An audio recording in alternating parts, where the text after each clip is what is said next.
सर्वांना जय जिनेंद्र. विषय श्री इष्टोपदेश ग्रंथ, श्लोक क्रमांक 48, मंगलाचरण. जय श्री ओम नमः सिद्धेभ्यः, जय श्री ओम नमः सिद्धेभ्यः, जय श्री ओम नमः सिद्धेभ्यः. नमो अर्हन्ताणं, नमो सिद्धाणं, नमो आयर्याणं, नमो उवाध्यायाणं, नमो लोये सव्वसाहुणम्. यस्य स्वयं स्वभावाप्तिरभावे कृत्स्नकर्मणः तस्मै संज्ञानरूपाय नमोस्तु परमात्मने, नमोस्तु परमात्मने.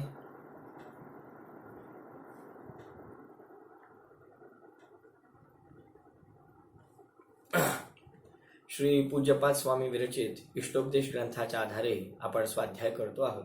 अतिशय मार्मिक, अतिशय सूक्ष्म आणि अतिशय सुंदर अशी चर्चा या श्लोकांच्या माध्यमातून आपण अनुभवतो आहोत. विगत श्लोकामध्ये आपण हे पाहिलं होतं की साधक जीव आपल्या साधनेद्वारे, म्हणजेच योगी जीव आपल्या योगाद्वारे, आपल्या तपश्चरणाद्वारे आत्मस्वरूपामध्ये स्थित राहत असतानाच व्यवहारापासून दूर राहतो आणि अनिर्वचनीय शब्दातीत अशा आत्मसुखाला, परमानंदाला प्राप्त करतो. हा श्लोकाचा अर्थ सांगत असताना कदाचित माझ्या व्याख्यानामध्ये थोडीशी विषयानुरूप क्लिष्टता आली असेल. निश्चितच आली होती. व्यवहाराचं स्वरूप काय आहे, व्यवहाराची संकल्पना काय आहे हे सांगत असताना पर म्हणजे काय आणि ते पर दुःखाला कारण कसं आहे, निमित्त रूप कसं आहे आणि जीव पराचा आश्रय घेऊन कशा प्रकारे दुःखी होतो आणि त्याला जिनागमामध्ये व्यवहार संज्ञा कशी दिली आहे या संदर्भातला सर्व खुलासा करण्याचा एक प्रयत्न विगत व्याख्यानामध्ये मी केलेला होता. जरी त्यामध्ये शब्दशः थोडंसं स्पष्टीकरण अपूर्ण राहिलं असेल तरी भाव आपण जरूर त्याचा समजून घेतला पाहिजे की व्यवहार म्हणजे असा विषय, व्यवहार म्हणजे वस्तूचा असा अंश की ज्याकडे दृष्टी केल्याने, असा विषय की ज्यामध्ये जीवाने विकल्प केल्याने किंवा दृष्टी केल्याने, उपयोग लावल्याने जीव आपल्या आनंदापासून परान्मुख होतो, जीव आपल्या स्वभावापासून च्युत होतो. असा जो काही वस्तुवांश, असा जो काही विषय, विषय म्हणजे पंचेंद्रियांचे विषय नव्हे, ज्ञानाचे ज्ञेय, अशा सर्व गोष्टींचा अंतर्भाव व्यवहार या संज्ञेमध्ये येथे फार चपखलपणे केलेला आहे. आणि अशा व्यवहारनिष्ठ जीवाचा संसार कदापि संपत नाही असं अन्य ग्रंथांमध्ये, खास करून पुरुषार्थ सिद्धी उपाय ग्रंथामध्ये असा उल्लेख आला आणि तो मला खूप भावला. आणि या ठिकाणी सांगतात पूज्यपाद स्वामी की व्यवहारापासून बाहेर असलेला जीव हा परम आनंदाला प्राप्त करतो, म्हणजे संसार चक्राचा अभाव करून आत्मपरिणतीला प्राप्त होतो, अनिर्वचनीय सुखाला प्राप्त होतो. अशा प्रकारचा भाव हा विगत 47 क्रमांकाच्या श्लोकामध्ये आपण पाहिला होता. खरं म्हणजे खूप बोलण्याची इच्छा आहे, आणखी तोच विषय समजावून सांगण्याचा भाव होतो, परंतु आपल्याला आज 48 क्रमांकाचा श्लोक समजावून घ्यायचा आहे. फक्त आपल्याला मागच्या श्लोकातल्या चर्चेचा इतकाच भाग आज आपल्याला आवश्यक आहे की आपल्या ध्यान साधनेद्वारे किंवा आपल्या योगाद्वारे हा योगी जीव व्यवहारापासून दूर राहिल्याने आणि आत्मस्वरूपामध्ये स्थित राहिल्याने जो काही परमानंद प्राप्त करतो, जो काही आत्मिक आनंद प्राप्त करतो, जी काही निराकुलता अनुभवतो, जे काही सुख प्राप्त करतो, ते सुख, तो आनंद, ती निराकुलता त्याच्या जीवनामध्ये काय बदल घडवून आणते, म्हणजे त्याच्या जीवनामध्ये त्यामुळे काय क्रांतिकारी परिवर्तन घडतं हे 48 क्रमांकाच्या श्लोकामध्ये आपल्याला समजावून घ्यायचं आहे. तर सुरू करूया आपण श्लोक पठणाद्वारे या चर्चेला प्रारंभ करूया. श्लोक क्रमांक 48. आनंदो निर्दहत्युद्धम कर्मेंधनमनारतम न चासौ खिद्यते योगी बहिर्दुःखेष्वचेतनः. आनंदो निर्दहत्युध्यं कर्मेंधनमनारतम न चासौ खिद्यते योगी बहिर्दुःखेष्वचेतनः. पाहूया या श्लोकाचा शब्दार्थ. आनंदो, आनंद म्हणजे आनंद, सुख. निर्दहती, निर्दहती म्हणजे जाळून टाकतो. उद्धम, उद्धम म्हणजे खूप मोठ्या प्रमाणात, विशाल, प्रचुर, भरपूर. कर्मेंधन, कर्मरूपी इंधन. अनारतम, अखंडितम, लगातार, सलग, अखंडितपणे. न, नचा योग आपल्याला अन्वय लावायचा आहे. न खिद्यते म्हणजे खेद खिन्न होत नाही. न म्हणजे नाही आणि खिद्यते म्हणजे खेद खिन्न होणे. न खिद्यते म्हणजे खेद खिन्न होत नाही, खिन्न होत नाही, दुःखी कष्टी होत नाही. च, च म्हणजे आणि. असौ, असौ म्हणजे हाच योगी किंवा हाच जीव. योगी, योगी म्हणजे तपस्वी जीव. बहिर्दुःखेषु म्हणजे बाह्य दुःखांमध्ये, बाह्य संयोगांमध्ये, बाह्य व्यवहारामध्ये. अचेतन म्हणजे अजाणकार, अवेदक, न जाणणारा, न अनुभवणारा, लीन न होणारा, हा इथे अर्थ अपेक्षित आहे. हा जरा शब्दार्थ, अन्वयार्थ पाहूया. खूप सुंदर आणि अद्भुत अलौकिक चर्चा आहे. तर या श्लोकामध्ये पूज्यपाद स्वामी आपल्याला काय सांगू इच्छितात, तर मागच्या श्लोकामध्ये आपण पाहिलं होतं की साधक जीव व्यवहारापासून दूर होतो, म्हणजे स्वतःच्या स्वभावापासून च्युत करणारे जे जे विषय असतील, जे जे ज्ञेय असतील, जे जे वस्तुवंश असतील की ज्याचा आश्रय घेतला असता, ज्याच्यामध्ये बुद्धी लावली असता, ज्याचा विकल्प केला असता, ज्याचं चिंतन केलं असता, ज्याचं ज्ञान केलं असता, ज्याच्याशी स्वतःला संलग्न केलं असता, जीवाला दुःख आणि दुःखच होतं, स्वभावाची प्राप्ती होत नाही, स्वरूप एकाग्रता साधत नाही, सुखाची प्राप्ती होत नाही, असा जो काही व्यवहार आहे त्या व्यवहारापासून दूर झाल्यामुळे आणि मग व्यवहारापासून दूर झाल्यानंतर आपोआपच तो आत्मस्वरूपामध्ये स्थित होणार. म्हणजे नको आहे तिथून हटल्यानंतर जिथे हवं आहे तिथे आपोआप रती झाल्याशिवाय राहणार नाही. समजतोय अर्थ? खूप सुंदर चर्चा आहे ही, खूप आनंददायक आहे. का म्हणतोय मी असं? कारण एकदा भाव समजला तर मग आनंद झाल्या वाचून राहणार नाही. म्हणजे एका लहान मुलाला म्हणजे काय, आई वेडा जो असतो, आई वेडा म्हणजे ज्याला आईचं वेड असतं, आई प्रति प्रचंड प्रेम आहे, अशा लहान मुलाला जो आईपासून दूर आहे, काही काळ आईपासून दूर राहिलाय काही कारणाने, तर त्या मुलाला आईचं नाव जरी घेतलं किंवा आईची आठवण जरी काढली तर आपोआप त्याला आनंद होतो आणि कधी एकदा आपल्या आईला जाऊन भेटू असा आनंद त्या मुलाला होतो. तर त्याचप्रमाणे कारण त्याला आई माहिती आहे, आई संबंधीचं मातृत्व, आई संबंधीचं वात्सल्य माहिती आहे, त्यामुळे साहजिकच त्याला आनंद झाल्या वाचून राहत नाही, मग तिची आठवण काढली तरी. त्याचप्रमाणे येथे ज्याला तो विषय कळला, त्या विषयाचा हार्द समजला, त्या विषयाचा भावार्थ ज्याला कळला, त्याला त्या विषयाच्या आठवणीने सुद्धा रोमांच झाल्याशिवाय राहत नाहीत. भूमिका फार मोठी होते आहे. व्यवहारापासून दूर झालेला म्हणजे जेथे जेथे स्वभावरूप दृष्टी नाही अशा सर्व विषयांपासून स्वतःच्या उपयोगाला भिन्न केलेला. मग असा उपयोग व्यवहारापासून दूर झाल्यानंतर जाणार कुठे? त्याला आता आश्रय दुसरा राहिलाच नाही. म्हणजे पराचा आश्रय, व्यवहाराचा आश्रय सुटल्यानंतर आता त्या उपयोगाला एकच जागा राहिली, ती म्हणजे स्वाश्रय. आत्मस्वरूपामध्ये स्थित होणं हा एकच आश्रय उरला. जसा पतिव्रता स्त्रीला दोनच आश्रय असतात, एक म्हणजे पतीचं घर आणि ते नाही जमलं किंवा तेथे नाही ती राहू शकली तर पित्याचं घर. ही दोनच घरं आहेत पतिव्रता स्त्रीसाठी, तिसरं घर नाही तिला. एकतर वडिलांचं घर, पित्याचं घर किंवा पतीचं घर. त्याचप्रमाणे येथे उपयोगाला सुद्धा दोनच आश्रय आहेत.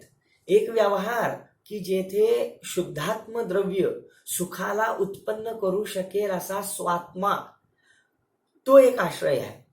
किंवा त्याला सोडून जेथे त्याला स्वभावाची प्राप्ती होऊ शकत नाही, कर्मांचा बंध होणार, स्वभावापासून च्युत व्हावं लागणार असा विषय, असा ज्ञेय, असा वस्तुअंश, वस्तूचा अंश की ज्याच्यामध्ये दृष्टी केली असता जीवाचं पतन निश्चित आहे.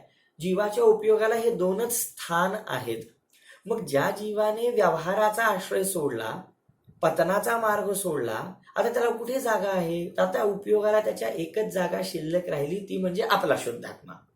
मग हे ज्यानं साधलं, मागच्या श्लोकाची चर्चा आहे की हे ज्यानं साधलं, ज्या साधक आणि योगी जीवाने व्यवहारामधून आपला उपयोग बाहेर काढला, पतनाचे सगळे मार्ग सोडले आणि आपल्या आत्मद्रव्यामध्ये स्थित झाला, कल्याणाचे सर्व मार्ग अवलंबले, आता तो निराकुल अनिर्वचनीय शब्दातीत आनंदाला सहजरित्या प्राप्त होणार. आता असा जो त्याला आनंद प्राप्त झालेला आहे, असा तो परमानंद त्या योगी जीवाच्या कर्मरूपी इंधनाला अखंडपणे जाळत राहतो. हे 48 क्रमांकाच्या श्लोकामध्ये पूज्यपाद स्वामी आपल्याला समजावून सांगतात. म्हणजे तो जो त्याला परद्रव्याचा आश्रय सोडल्यामुळे आणि आपल्या द्रव्याचा आश्रय घेतल्यामुळे जो काही त्याला आनंद प्राप्त झाला, त्या आनंदानं काम काय केलं, तर त्या आनंदामुळे तो जीवात्मा स्वतः सुखी झाला. हे तर खरंच, हा तर परमोच्च लाभ आहेच, पण त्यासोबत सोबत त्या आनंदाच्या निमित्ताने, त्या सुखरूप परिणमनाच्या निमित्ताद्वारे आजपर्यंत कमावलेले जे कर्मरूपी इंधन आहेत, ते कर्मरूपी इंधन आता तो आनंद अखंडितरित्या जाळून टाकतो आहे. आणि असा आनंदमग्न कर्मांना जाळत असणारा योगी बाह्य दुःखांमध्ये अचेतन राहतो, बाह्य दुःखांमध्ये अवेदक राहतो. तेथे तो जागृत राहत नाही, तेथील दुःखांना तो भोगत नाही आणि खेद खिन्न सुद्धा होत नाही. अशा प्रकारचा भाव या 48 क्रमांकाच्या श्लोकामध्ये स्पष्ट करतात.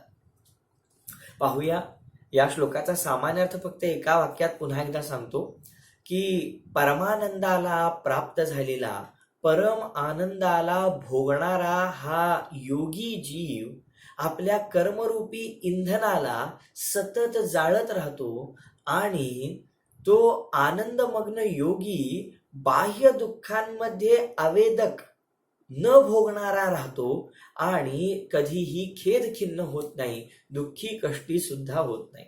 आता याच्यामध्ये जे अनेक बिंदू आलेले आहेत, याच्यामध्ये अनेक जे बोल आलेले आहेत, त्यांच्या आधारे आपण चर्चा करूया. पहिला बोल आलेला आहे याच्यामध्ये की हा परमानंद, की जो या जीवाला व्यवहार सोडल्यामुळे आणि आपल्या आत्मद्रव्याच्या आश्रयामुळे प्रकट झालेला आहे. तर हा परमानंद काय आहे? हा परमानंद कसा आहे? हा तर हा अनाकुल लक्षणवाला आहे, ज्याच्यामध्ये रंच मात्र सुद्धा आकुलता नाही. आकुलता कशाचं नाव आहे? प्रतिकूल वेदनीयम दुःखम आकुलता आणि अनुकूल वेदनीयम सुखम निराकुलता. म्हणजे निराकुलता हे सुखाचं लक्षण आहे आणि आकुलता हे दुःखाचं लक्षण आहे. पण निराकुलता आणि आकुलता कशाला म्हणतात? तर जे जे जीवाला अनुकूल वेदन होतं, अनुकूल भावभासन होतं, अनुकूल भोगणं होतं, ते सर्व सुख मानलं जातं. आणि जे जे या जीवासाठी प्रतिकूल वेदन आहे, प्रतिकूल वेदन, वेदन म्हणजे वेदन करणं, जाणणं, याचं नाव आहे वेदना नव्हे, वेदन करणं. एक असतं श्रद्धान करणं, एक असतं ज्ञान करणं आणि एक असतं वेदन करणं. श्रद्धान करणं म्हणजे मानणं, हे बरोबर की तू चूक हे समजणं, मानणं, हे श्रद्धानाचं काम आहे. जाणणं, जाणून घेणं, टू नो, हे आहे ज्ञानाचं कार्य. आणि वेदन करणं म्हणजे समरस होऊन भोगणं, त्याच्याशी एकरूप होणं, त्याच्यामध्ये लीन होणं, याचं नाव आहे वेदन करणं. म्हणजे दर समयाला आपण हे वेदन करतोच आहोत, भोगणं हे करतोच आहोत. मग हे वेदन करणं चारित्र्याचं काम आहे. तर इथे म्हणतायत की हा जो आनंद या जीवाला प्रकट झालेला आहे, साधक जीवाला हा जो प्रचुर आनंद आपल्या स्वात्मद्रव्याच्या आश्रयामुळे हा जो आनंद प्रकट झालेला आहे, हा आनंद निराकुल लक्षणवाला आहे, की ज्याच्यामध्ये कोणतीही आकुलता नाही आहे, दुःख नाही आहे, केवळ सुख आणि सुखच आहे. अनुकूल वेदन आणि अनुकूल वेदनच आहे, की ज्याच्यामध्ये त्याला कधी कोणती बाधा नाही, समस्या नाही, कोणतेही कष्ट नाहीत, कोणतीही वेदना नाही. म्हणून असा हा आनंद. आता या आनंदाचं आणखी एक वैशिष्ट्य काय आहे? खूप काळजीपूर्वक आहे, का खूप सुंदर आणि मार्मिक चर्चा आहे, की हा जो आत्मिक निराकुल आनंद आहे ना, हा इंद्रियजन्य असेल की अतिंद्रिय असेल, म्हणजे शरीराद्वारे भोगण्यात येणारा असेल की डायरेक्ट आत्मप्रदेशांद्वारे भोगण्यात येणारा असेल, म्हणजे असा परमानंद भोगत असताना इंद्रियांच्या द्वारे विषय भोगांना भोगलं जात असेल की त्यांचा त्याग करून आत्म्याद्वारे आत्म्याच्या मध्ये रती करून हा अनाकुल स्वाद भोगला जात असेल, तर निश्चितच याचं उत्तर आहे की हा परमानंद इंद्रियजन्य न राहता अतिंद्रिय असेल. कारण इंद्रियजन्य हा विकारसहित आहे, तो परमुखापेक्षी आहे, तो पराश्रित आहे. याउलट जो आत्मानंद आहे तो स्वाश्रित आहे आणि आपल्या आत्मद्रव्याच्या आश्रयाने प्रकट होणार आहे, थोडक्यात ध्यानाद्वारे प्रकट होणार आहे. तो असा सिनेमा बघताना किंवा विषय भोगताना, पंचपक्वान्न खात असताना, एसी कूलरमध्ये बसलेले असताना किंवा चांगली सुगंधित द्रव्य भोगत असताना, वास घेत असताना असा तो परमानंद प्राप्त होऊ शकत नाही. आता का होऊ शकत नाही या सगळ्यांची चर्चा आपण विगत श्लोकांमध्ये खूप विस्ताराने करून आलेलो आहोत, त्यामुळे मी आता त्याची चर्चा करत नाही. ज्यांनी मागची व्याख्यानं ऐकली नसतील त्यांनी जरूर ऐकावीत आणि मग आपल्याला हा विषय अधिक स्पष्ट होईल. तर जसं या आता महत्वाचा मुद्दा की जसं या सुखाचं स्वरूप इंद्रियजन्य नाही आहे तर अतिंद्रिय आहे, तर हे सुख केवळ सुख प्रकट होत नाही. जाणून घ्यायचं काय आहे की हे सुख ज्ञानासोबत प्रकट होतं. म्हणजे मला ज्ञान तर झालं नाही आणि मला सुख प्रकट झालं, मला सुखाची प्राप्ती झाली असं होऊ शकत नाही. म्हणजे हे अतिंद्रिय सुख हे ज्ञानासोबत प्रकट होतं. श्री प्रवचन सार नावाच्या ग्रंथामध्ये कुंदकुंद भगवंतांनी हा विषय स्पष्ट केलेला आहे की जीवामध्ये असणारं ज्ञान आणि जीवाला होणारं सुख हे दोन दोन प्रकारचं असतं. म्हणजे ज्ञान पण दोन प्रकारचं आहे आणि सुख पण दोन प्रकारचं आहे. म्हणजे ज्ञान हे इंद्रियजन्य ज्ञान सुद्धा आहे आणि अतिंद्रिय ज्ञान सुद्धा आहे, आणि सुख सुद्धा इंद्रियजनित सुख सुद्धा आहे आणि अतिंद्रिय सुख सुद्धा आहे. काय सांगितलं की मी आता चष्म्याच्या माध्यमातून या डोळ्यांच्या निमित्ताने आपल्याला पाहतो आहे, किंवा तुम्ही सुद्धा आपल्या कानांच्या निमित्ताने हे सगळे शब्द ऐकत आहात. मग हे जे आपल्याला पाहणे रूप ज्ञान होत आहे, शब्दांचं ऐकणे रूप ज्ञान होत आहे, हे आत्मिक ज्ञान आहे, आत्म्याद्वारे होणारं ज्ञान आहे काय इंद्रियजनित ज्ञान आहे? तर हे इंद्रियजनित ज्ञान आहे, कारण हे इंद्रियांच्या निमित्ताने होत आहे. परंतु हेच ज्ञान जर जीव पुरुषार्थ करेल तर या इंद्रियांच्या निमित्ताशिवाय, या इंद्रियांना प्रयुक्त न करता सुद्धा, जसे सर्वज्ञ भगवान जाणतात इंद्रियांच्या मदतीशिवाय, तसा हा जीवात्मा सुद्धा पुरुषार्थ करून आपापल्या शक्तीनुसार, आपापल्या योग्यतेनुसार इंद्रियांची मदत न घेता सुद्धा या अतिंद्रिय ज्ञानाद्वारे पदार्थांना जाणू शकतो. काय काय सांगितलं, थोडासा विषय वेगळा आहे आज पण अद्भुत आहे. तर ज्ञान हे इंद्रियांच्या निमित्तानं पण होतं जर इंद्रियांचा आश्रय घेतला तर, आणि जर इंद्रियांचा आश्रय घेतला नाही तर डायरेक्ट आत्म्याद्वारे सुद्धा अतिंद्रिय ज्ञान होतं. तसंच इंद्रियांच्या निमित्ताने सुख होतं. जसं जे पंचपक्वान्न खाल्ले जातात ते इंद्रियजनित सुख आहे, आता आपण चर्चा केली त्याची. तर हे जे सुख आहे ते इंद्रियजनित आहे.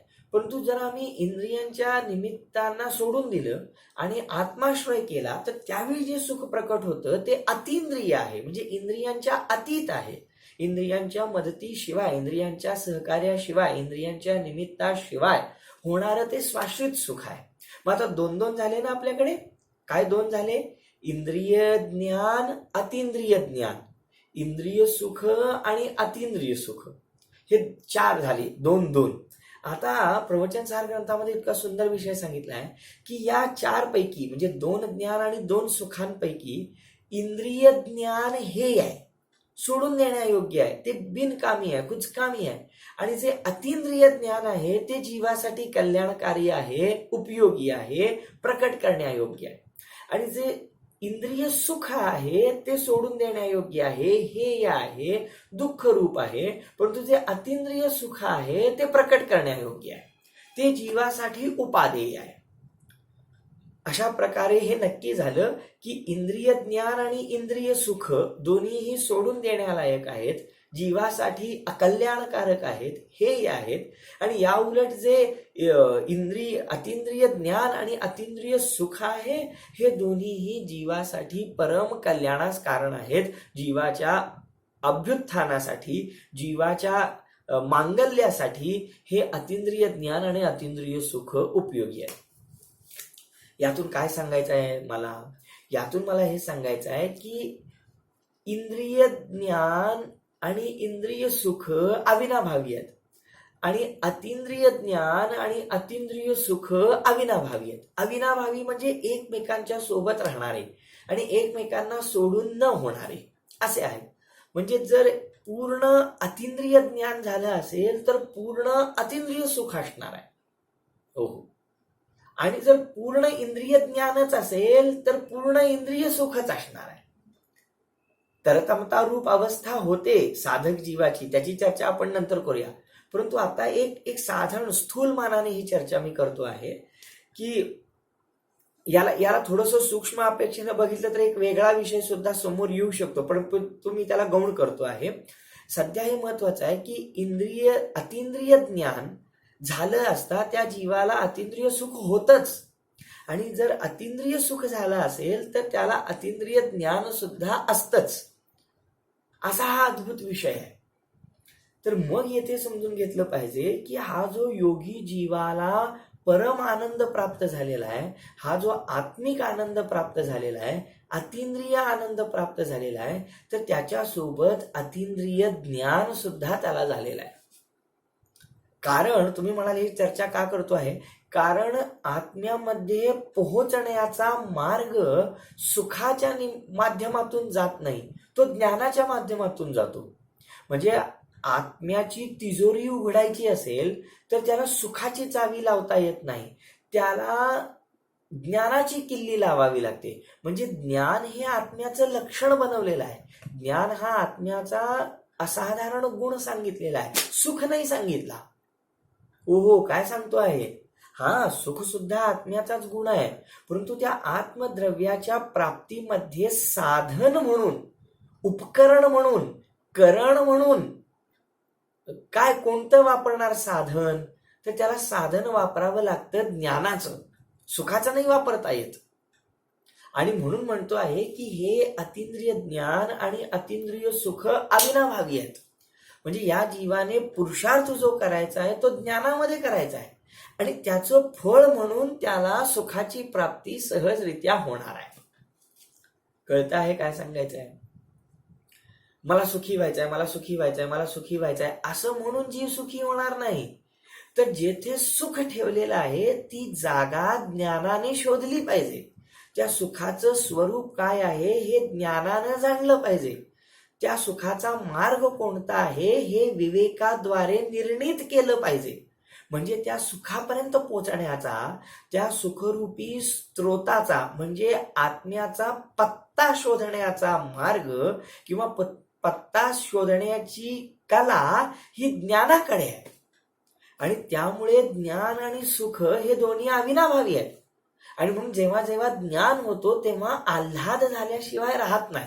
पहा, तुम्हाला सुद्धा यातले काही तथ्य समजले, काही सिद्धांत समजले तर आल्हाद झाल्याशिवाय राहत नाही. कारण ज्ञानासोबत आल्हाद स्वाभाविकरित्या होतो. हे असंच अजब गजब तत्व आहे. मग जेथे आत्म्याला आत्म्याद्वारे अतिंद्रियपणे जाणलं जातं, आपोआपच त्या अतिंद्रिय ज्ञानासोबत सोबत अतिंद्रिय सुखाची उत्पत्ती होतेच होते, हे इथे सांगायचं आहे. तर अशा प्रकारे येथे इंद्रिय ज्ञान आणि अतिंद्रिय ज्ञानामधला मी भेद सांगितला, इंद्रिय सुख आणि अतिंद्रिय सुखामधला भेद सांगितला आणि त्याद्वारे हे देखील स्पष्ट केलं की अतिंद्रिय ज्ञान आणि अतिंद्रिय सुख हे दोन्ही अविनाभावी आहेत आणि ते नियमाने प्रकट करण्यायोग्य आहेत.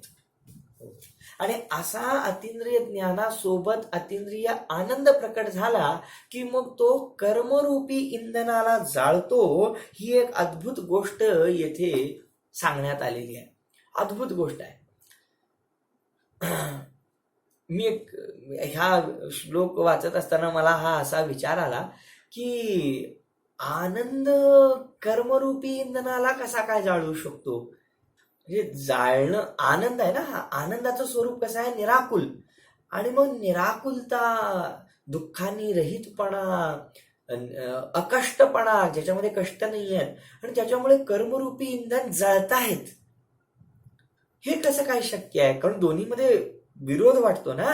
एकीकडे आनंद आहे, एकीकडे सुख आहे, एकीकडे मजा आहे, एकीकडे गंमत आहे, एकीकडे उत्सव आहे, एकीकडे आनंद आहे आणि त्यामुळे दुसरीकडे हाहाकार आहे, त्यामुळे जळणं आहे. हे कसं काय शक्य आहे? तर त्याचं उत्तर मला असं वाटलं, म्हणजे सहज मनामध्ये विचार आला की आनंदित कोण होतो आहे? जीव. सुख कुठे उत्पन्न होत आहे? जीवामध्ये. मग जीव सुखी होतो आहे, जीव आनंदाचं वेदन करतो आहे, जीव समता रसाचा रसपान करतो आहे, त्यावेळेला त्याचे प्रतिपक्षभूत, त्याचे शत्रुरूप जे कर्म आहेत ते जळल्याशिवाय कसे राहतील?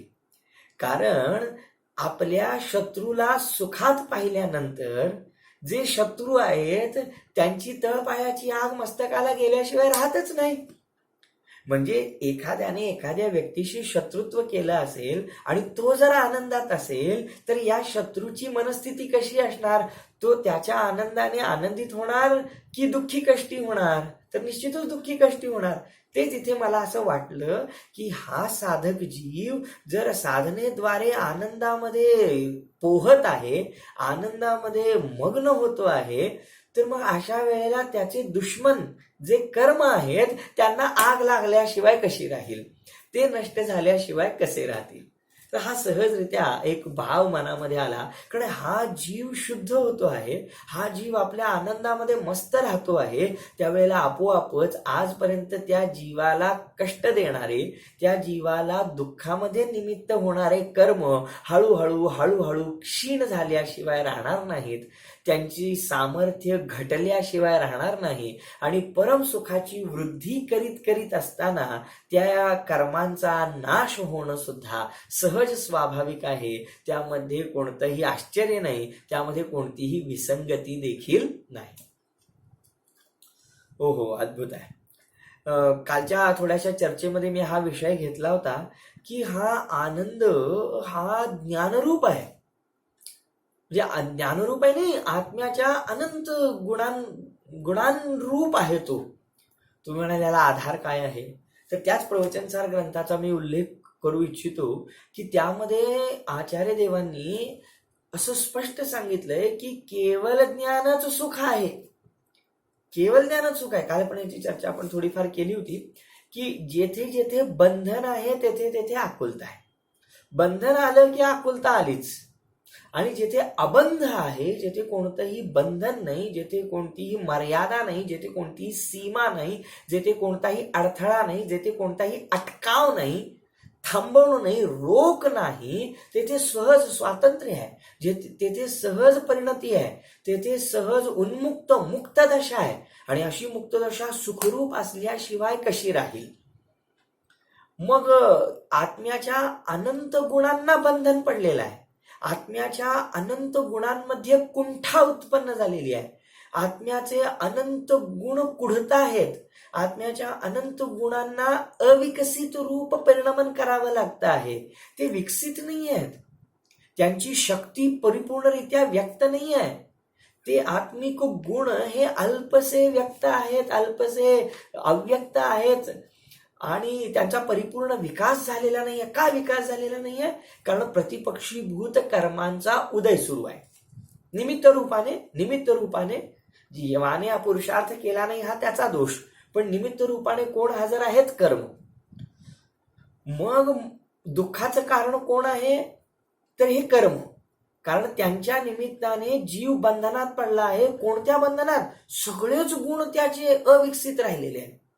मग जर ते बंधन दूर झालं, जर ते कर्म नष्ट झाले, विचार करा, आणि सगळेच गुण हे मुक्त झाले म्हणजे सगळ्याच गुणांची विकसित होण्याची जी क्षमता आहे ती पूर्णरित्या व्यक्त झाली आणि विकसित होत असताना येणारे अडथळे, विकसित होत असताना त्यांना येणारे बॅरियर्स हे जर काढून टाकले गेले तर आपोआप तीच सहज सुखमय दशा आहे. याच्याशिवाय सुख वेगळं काय असतं? म्हणजे मला काय करायला पाहिजे ते मी पूर्णरित्या करू शकलो आणि तुम्हाला काय करायला पाहिजे आहे ते तुम्ही पूर्णरित्या करू शकला तर तुम्हीही सुखी आणि मीही सुखी. अगदी त्याचप्रमाणे आत्म्यामध्ये असणारे अनंत गुण कोणत्याही मर्यादेशिवाय, कोणत्याही अडथळ्याशिवाय, कोणत्याही कर्मांच्या उदयाच्या निमित्ताशिवाय आपला परिपूर्ण विकास करू लागले तर बस त्याचंच नाव तर सुख आहे. हा एक अँगल, हा एक दृष्टिकोन या प्रवचनसार ग्रंथाच्या निमित्ताने आपल्याला शिकायला मिळतो आहे. तेथे एक केवळ ज्ञान म्हणजेच सुख आहे असं घटित केलेलं आहे. ओ अद्भुत, अद्भुत आहे, अद्भुत आहे. म्हणजे ते म्हणतात केवळ ज्ञानाला सुख का सांगितलेलं आहे? कारण त्या केवळ ज्ञानाला ज्ञेयार्थ परिणमन करावं लागत नाही.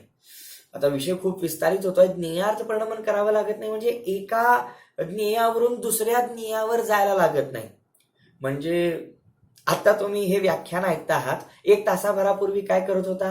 दुसरं काहीतरी जाणत होता, तुमच्या ज्ञानाचा विषय दुसरा काहीतरी होता. आणि आता 1 तासानंतर तुम्ही काय जाणणार आहात? निश्चितच हे व्याख्यान झालेलं असेल, तुमच्या ज्ञानाचा विषय दुसरा काहीतरी होत असेल. याला म्हणतात ज्ञेयार्थ परिणमन. एका ज्ञेयावरून दुसऱ्या ज्ञेयावर जाणं, दुसऱ्या ज्ञेयावरून तिसऱ्या ज्ञेयावर जाणं, असं केवळ ज्ञानामध्ये घडत नाही. का घडत नसावं? कारण एका ज्ञेयावरून दुसऱ्या ज्ञेयाकडे जायला पूर्ण लोक अलोक संपूर्ण विश्वच ज्ञानामध्ये आलेला आहे. पण संपूर्ण विश्वच एका वेळी जाणण्यात आलं तर तिकडून उपयोग हटवून दुसरीकडे जाणार कुठे? जे जे जाणण्यात येण्यायोग्य आहे, जे जे जाणण्यायोग्य आहे ते सगळंच जाणून टाकलं तर आता आणखी दुसरीकडे जाऊन जाण्याला काही शिल्लकच राहिलं नाही. याचंच नाव आहे आता केवळ ज्ञानामध्ये ज्ञेयार्थ परिणमन होत नाही. आणि ज्ञेयार्थ परिणमन होत नाही याचंच नाव सुख आहे. याचंच नाव सुख आहे. हे आपण सिद्ध करूया पुढच्या बोलामध्ये, हे आपण सिद्ध करूया. आणखी सांगितलं केवळ ज्ञान सुखरूप का आहे? कारण ते निष्कंप झालेलं आहे. त्याच्यातली चंचलता संपलेली आहे. याला जाणू, त्याला जाणू, कमी जाणू, जास्त जाणू, अशा प्रकारचा जो काय तरतम रूप भाव होता तो आता नष्ट झालेला आहे. परिपूर्ण विकसित दशा प्रकट झालेली आहे. आणि त्यामुळं आता ते ज्ञान परिपूर्णतेला, निष्कंप दशेला प्राप्त झाल्यामुळे ते ज्ञान सुखमय रीतीनं परिणमन करत आहे. त्या ज्ञानाचंच नाव सुख आहे. अशा अनेकानेक युक्तींच्या द्वारे केवळ ज्ञान हेच सुख आहे अशा प्रकारे सिद्ध करण्यात आलेलं आहे. म्हणजे सुख तर सुख आहेच, पण मला एक नवीन अँगल आपल्याला सांगायचा होता की आत्म्याच्या अनंत गुणांची निर्बाध परिणमन रूप अवस्था म्हणजे सुद्धा सुखच आहे. सुंदर. ह्याचं नाव सुद्धा सुखच आहे. तर हे केवळ ज्ञान अशा प्रकारे सुखरूप आहे. का सुखरूप आहे? केवळ ज्ञानाला सुखरूप का सांगितलेलं आहे? कारण त्या केवळ ज्ञानाचं असं एक वैशिष्ट्य आहे की हे केवळ ज्ञान अप्रभावित राहून जाणतं आणि जाणून अप्रभावित राहतं. काय सांगितलं? अप्रभावित राहून जाणतं. म्हणजे जाणण्याची कोणती उत्कंठता नाही आहे, जाणण्याची कोणती उत्सुकता नाही आहे. जोपर्यंत जाणत नाही तोपर्यंत उतावीळपणा नाही आहे, किंवा जाणण्यात का लवकर येत नाही आहे म्हणून दुःख नाही आहे केवळ ज्ञानामध्ये. आणि त्यामुळे ते केवळ ज्ञान मुळात प्रभावित नाही आहे, अप्रभावित. बाहेरच्या सर्व परिस्थितींनी, कर्मांच्या उदयांनी, संयोगांनी अप्रभावित आहे. आणि अप्रभावित राहून ते विश्वाला जाणत आहे. ही पहिली गोष्ट. आणि दुसरी गोष्ट, सगळ्या विश्वाला जाणल्यानंतर ते प्रभावित होत नाही, अप्रभावितच राहतं.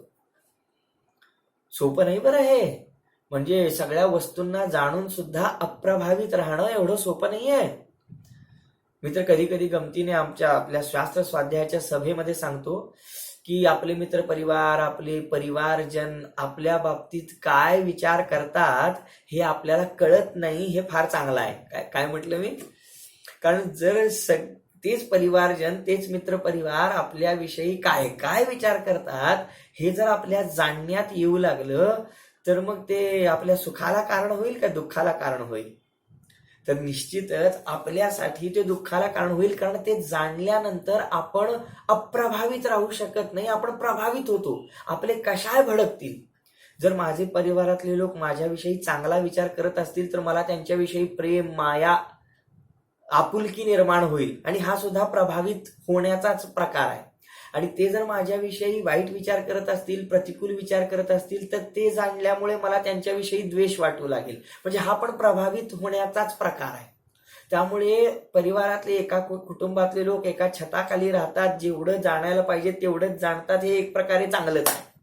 परंतु केवळ ज्ञानामध्ये अशी सोय नाहीये.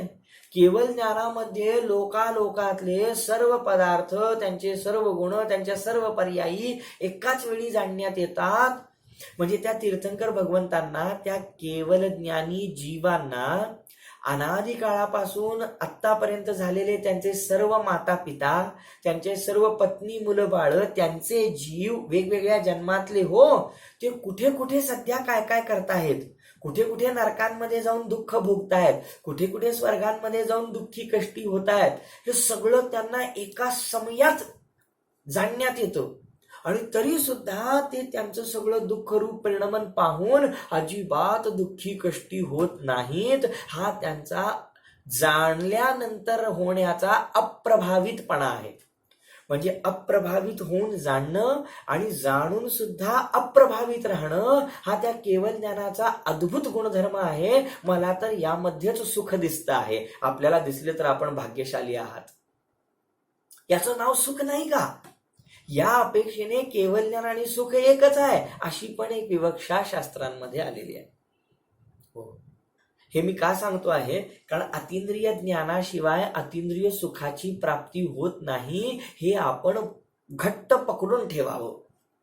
म्हणजे मुनिराज जोपर्यंत स्वात्मध्यान करीत नाहीत, शुद्धोपयोग करीत नाहीत, आत्मलीनता करीत नाहीत, इंद्रियजन्य ज्ञानाचा आश्रय सोडून अतींद्रिय ज्ञानाद्वारे अतींद्रिय आत्म्याला जाणत नाहीत, तोपर्यंत त्यांच्यामध्ये समता सुख, तोपर्यंत त्यांच्यामध्ये शुद्ध सुख, तोपर्यंत त्यांच्यामध्ये अतींद्रिय सुख प्रकट होत नाही. असा अद्भुत अजब गजब हा सुखाचा स्वभाव आहे. हा सुखाचा स्वभाव आपल्याला सांगायचा होता. आणि ही अद्भुत या सुखाची दशा आहे, सुखाचं लक्षण आहे.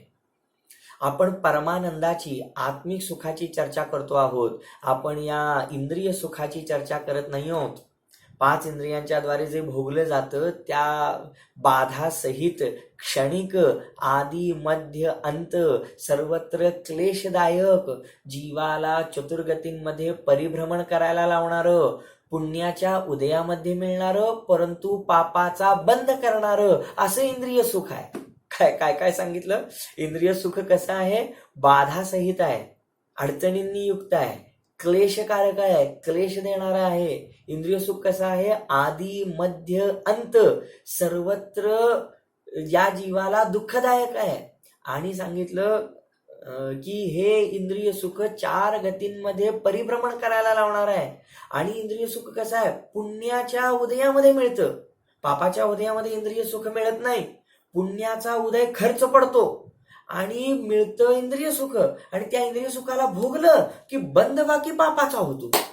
म्हणजे पुण्य देऊन इंद्रिय सुख विकत घ्यायचं आणि ते भोगून दुःखी व्हायचं, आणि त्या दुःखी होण्याने पुढचा बंद करायचा पापाचा.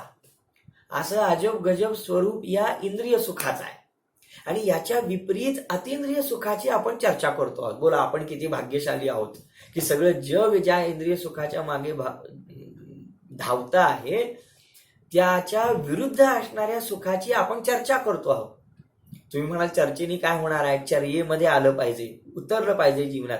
अरे उतरण्यासाठी पहिल्यांदा त्याचा निर्णय तर झाला पाहिजे, त्याचं स्वरूप तर समजलं पाहिजे, ते काय आहे ते जाणून त्याच्या प्राप्तीचा उपाय तर जाणून घेतला पाहिजे.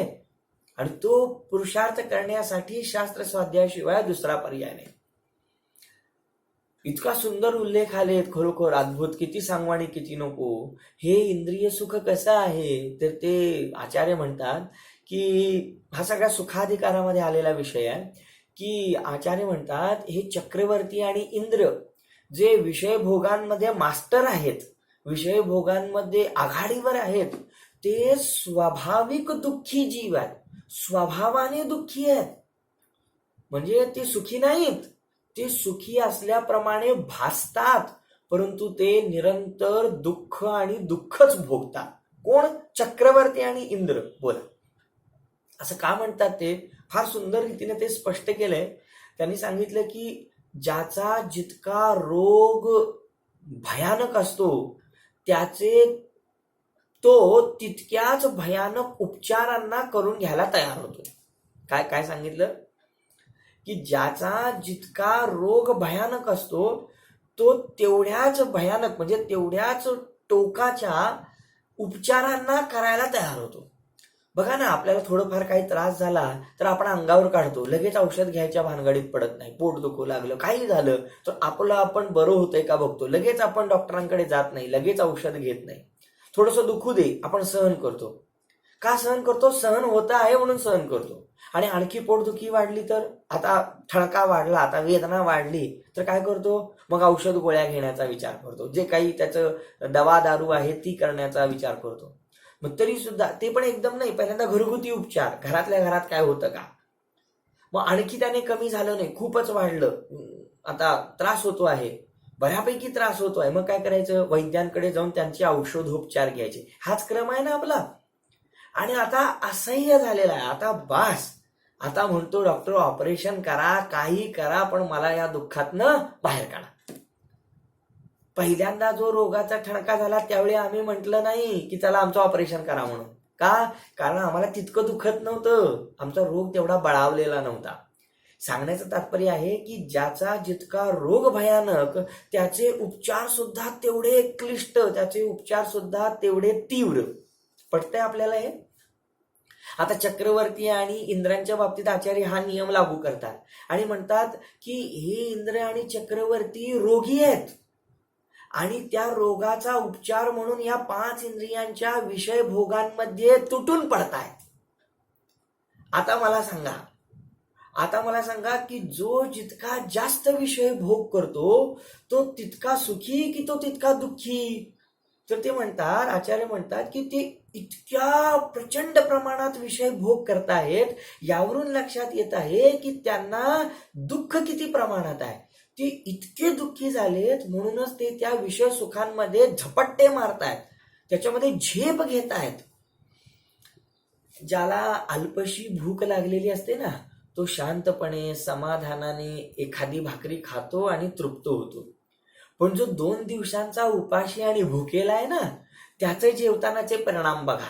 त्याचे कसे असतात की 1 खाल्ली, 2 खाल्ली, 4 खाल्ल्या तरी त्याचं समाधान होत नाही. कारण अंतरंगातली लिप्सा, अंतरंगातली बुभुक्षा ही एवढी भयंकर आहे की ती अन्नावर तुटून पडायला लावते. म्हणजे जितकी कषाय जास्त, जितकं दुःख जास्त, जितका उपाशीपणा जास्त, तेवढी त्या अन्नावरची गृद्धता, त्या अन्नावरती तुटून पडणं जास्त. आणि जितकी भूक कमी, जितके कषाय कमी, जितकी आसक्ती कमी, तेवढी त्या अन्नाला खाण्याची, सेवन करण्याची गृद्धता, लिप्सा सुद्धा कमी. हे पटतंय?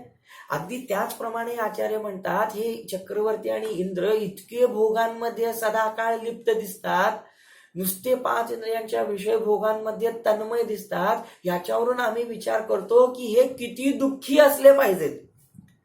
कारण स्वतः दुःखी असल्याशिवाय बाह्यामध्ये उपचार करताना कुणीही दिसत नाही. फार महत्वाचं वाक्य बोलून गेलो मी. स्वतः दुःखी असल्याशिवाय कुणीही बाह्यामध्ये उपचार करताना दिसत नाही. उदाहरणार्थ, तुम्हाला कोणताही त्रास नसताना तुम्ही कडू औषध प्यायला तयार होत नाही. कडू औषध केव्हा पिलं जातं? की जेव्हा आम्हाला तो रोग सहन होत नाही, त्या रोगाची वेदना जास्त होते आणि कडू औषध सेवन करण्याचं दुःख कमी होतं, तेव्हा आम्ही कडू औषध सेवन करतो आणि त्या दुःखाला दूर करण्याचा प्रयत्न करतो. त्याप्रमाणे हे विषयभोगांमध्ये रत दिसणारे चक्रवर्ती आणि इंद्र सुद्धा विषयभोगांचे लोलुपी असल्यामुळे ते महाकष्टी महादुःखी जीव आहेत असं जिनवाणी सांगते. आणि आम्ही त्यांना त्या विषयभोगांना भोगताना पाहून हे किती सुखी असतील अशा प्रकारे अज्ञान करून पापबंध करून घेतो. बोला. ओहो हो. म्हणजे ज्याचा जितका परिग्रह जास्त, ज्याच्याकडे विषय भोग जास्त, ज्याच्या इच्छा अधिक, कितीही भोगलं तरी ज्याचं समाधान होत नाही, अशा भोगी जीवांना सुखी मानायचं की दुःखी मानायचं हा मोठा प्रश्न आहे. बोला. हा खूप वेगळा विषय आहे. आपण त्याच्यामध्ये जास्त विस्तार करायला नको, परंतु एकदा कधी ना कधीतरी आपल्याला याचा निर्णय करावा लागेल. एक भाकरी खाल्ल्यानंतर जो संतुष्ट होतो तो सुखी, की 10 भाकऱ्या खाल्ल्याशिवाय ज्याची भूक भागत नाही तो सुखी. निश्चितच यावरून आपल्या लक्षात आलं असेल की ज्याची विषय भोगांची इच्छा जास्त, ज्याची विषय भोगामध्ये रमणता जास्त, तो जीव नियमाने तितका जास्त दुःखी असला पाहिजे. आणि म्हणून चक्रवर्ती आणि इंद्र हे महान पुण्याच्या उदयाने प्राप्त झालेले भोग भोगत राहतात. सगळ्या जीवांना ते सुखी वाटतात, पण मुळात आहेत ते महादुःखी जीव. हो, समजताय? अद्भुत आहे. ह्याला खूप विस्तार करता येईल, पण आता थांबतो मी. आणि यावरून लक्षात घेतलं पाहिजे की या इंद्रिय सुखाची आपण चर्चा करीत नाही आहोत. याच्या प्रतिपक्षीभूत या सर्व इंद्रिय सुखाचा अवहेर करून, या इंद्रिय सुखाला लाथाडून जो आपला उपयोग आपल्या आत्म्यामध्ये केंद्रित केलेला आहे, अशा शुद्ध आत्म्यामध्ये रत झालेला जीव हा खऱ्या अर्थाने सुखाला प्राप्त करतो. आता हे सुख कसं आहे पहा. अतिंद्रिय ज्ञान आणि अतिंद्रिय सुख हे सोबत सोबत जाणारे आहेत. म्हणजे अतिंद्रिय ज्ञानासोबत अतिंद्रिय सुख उत्पन्न होतं आणि ते वृद्धिंगत होत जातं. ऐका, तर मग हे ज्ञान आणि सुख क्रमशः वाढत जातं, त्यांची वृद्धी होत जाते. म्हणजे हा आनंद पहिल्यांदा अल्प प्रमाणात उत्पन्न होतो, मग साधक जीव आपली शक्ती वाढवत जातो आणि मग तो आनंद हळूहळू वाढत जाऊन परिपूर्णतेला प्राप्त होतो. म्हणजे आत्मद्रव्यामध्ये लीनता केल्याने साधक जीवाला आनंदाची उत्पत्ती होते आणि मग तो आनंद त्याच्या पुरुषार्थागणिक वाढत वाढत जातो. जशी जशी त्याची अशुद्धता कमी कमी होत जाते, जशी जशी त्याच्यामधली शुद्धता वाढत जाते, तसतसा त्याच्यामधला दुःखाचा आकुलतेचा भाव कमी कमी होत जातो आणि तसतसा त्याच्यामधली अनाकुलता, त्याचा आनंद हा क्रमाने वाढत जातो.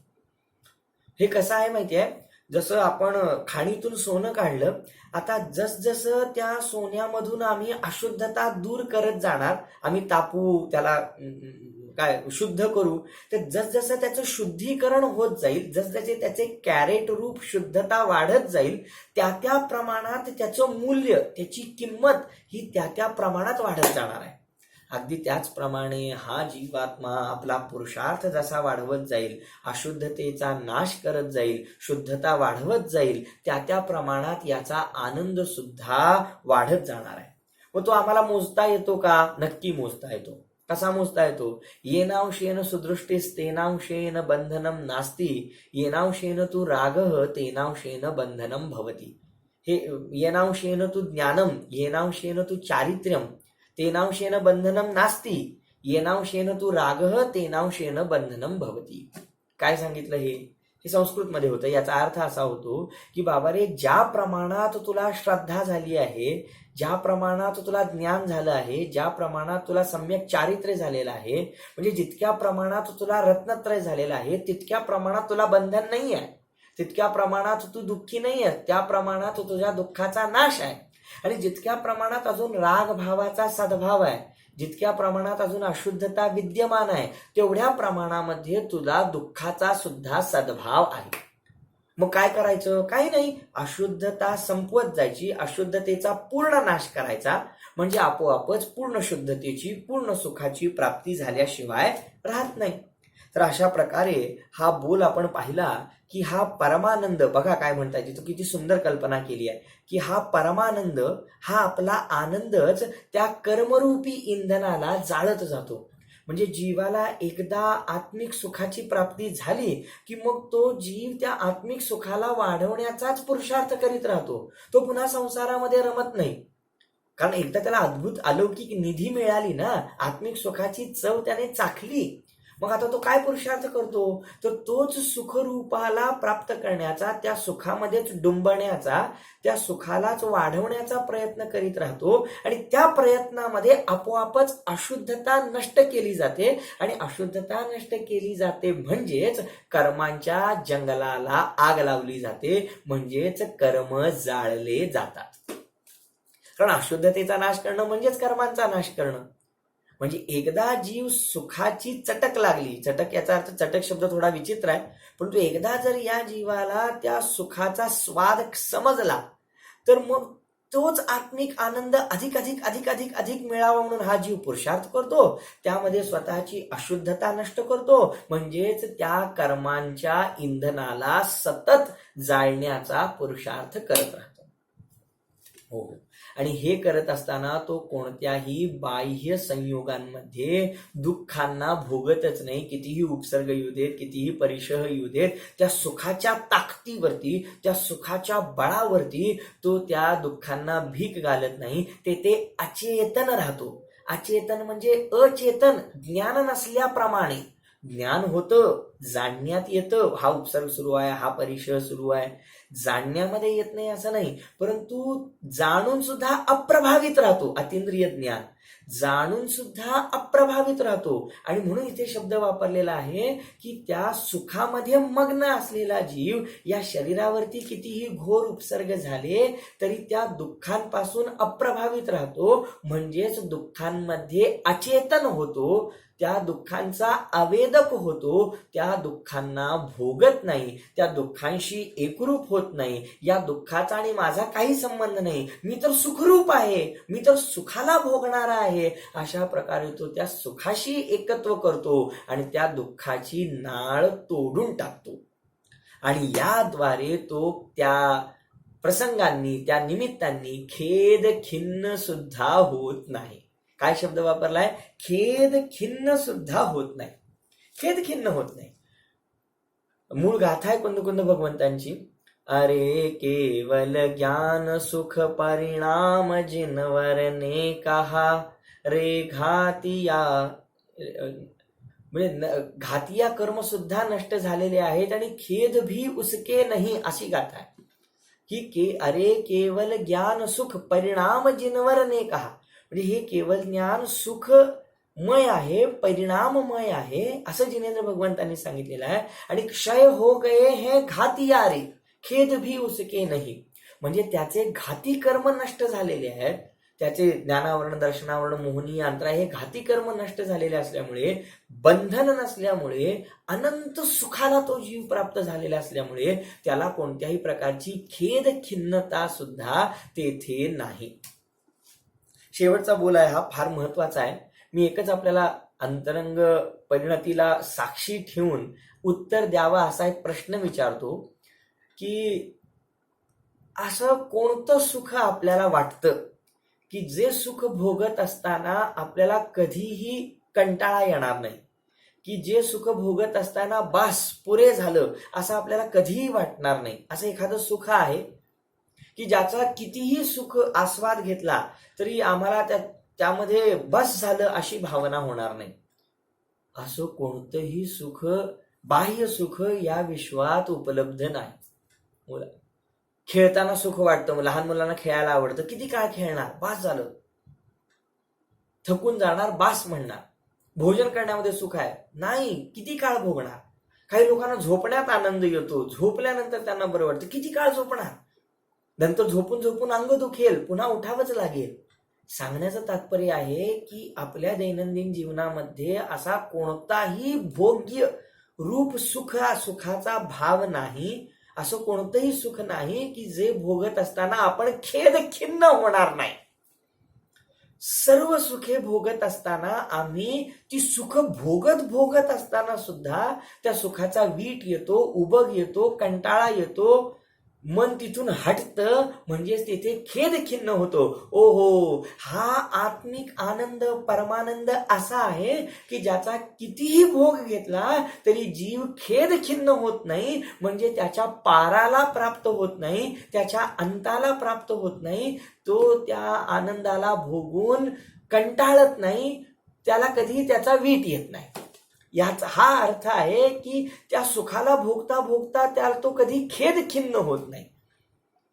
तो अनंत काळापर्यंत त्या सुखाचा भोग घेतला तरी सुद्धा त्या सुखाची सात्विकता नष्ट होत नाही.